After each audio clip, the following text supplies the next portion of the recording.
Hello everyone, in this video I will compare Mastercam and SolidCAM. Mastercam is one of the most popular CNC software platform known for its powerful and versatile toolpath generation.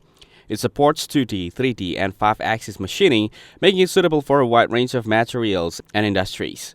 Mastercam is user-friendly for programmers and machinists and provides fast, reliable toolpaths for milling, turning, and routing.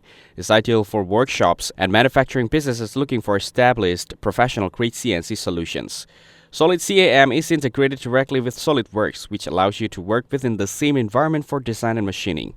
It supports 2.5D, 3D, and 5-axis machining and includes advanced strategies like eye machining for optimized cutting.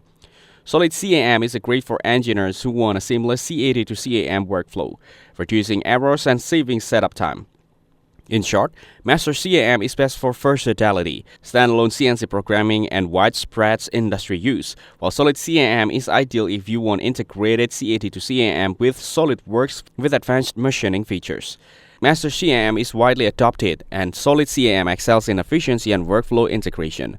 Thanks for watching. Don't forget to like and subscribe for more videos like this.